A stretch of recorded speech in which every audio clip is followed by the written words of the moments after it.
Ciyaarta soo dhawaada meel kastaa joogtaan waa idin salaamayaa.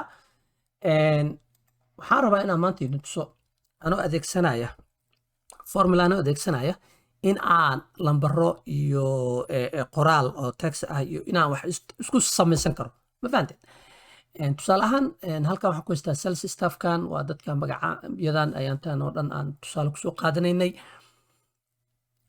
Employee ID numberkooda haddaa fiirisid labadaas xaraf ugu hore waxay ka imaanayaan magaca qofka labadiis xaraf hore, saddexda lambaro dambana waxay ka imaanayaan magaalada qofka uu ka shaqeeyo location ID u ah. Ma garatay?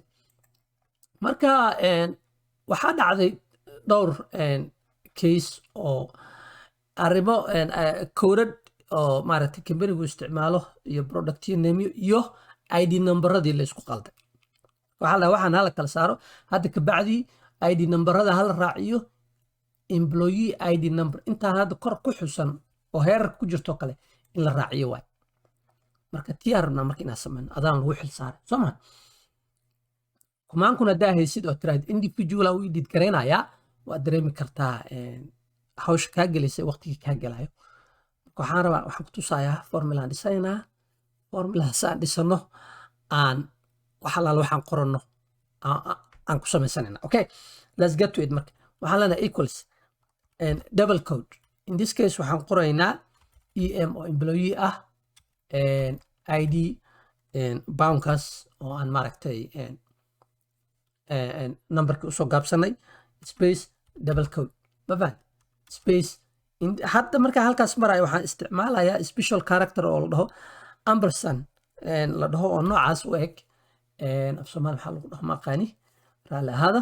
Marka ampersandkaas adeegsanaya kabacdina waxaan select garaysanayaa lambarka aan rabo inaan ku daro.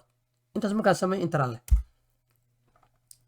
soo baxda marka waa employee ID number AB150 iyo AB150 meel iska taagan waa kala qurux badan soo ma marka employee ID number ku kala tan waa ku wada koobiyeynaa marka qof kasta marka waa aragtaa Axmed oo kaleeto employee ID number AH wax kale iska bedelay male intaan wax iska bedelay male waxaa kaliya aan samaynay intaasaan ku darsanay haddii ay ahaayeen thousands rooyadan oo information ku jiro kulli waa noo wada qormay ilaa qofka ugu dambeeya markaa tagno hadda Xamdi oo kale employee ID number XA140 oo ah magaalada ay ka shaqeyso location numberkeeda soo ma garan.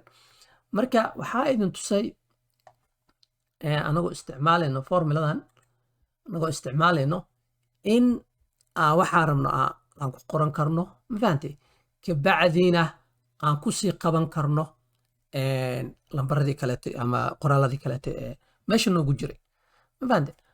Marka waa fiican tahay in uu qofka skillkiisa u gaarsiisan yahay in uu hawshii si fudud u qabsan karo una adeegsan karo formulooyin u adeegsan karo ma fahantay.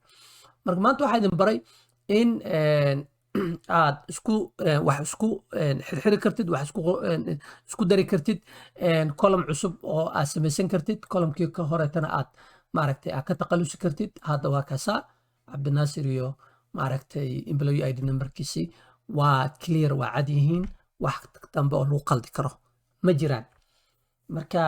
markaan waqti helo waxaan idin samaynayaa 10 kale xiso leh sidaas iyo Soomaali weyn nabadgelyo.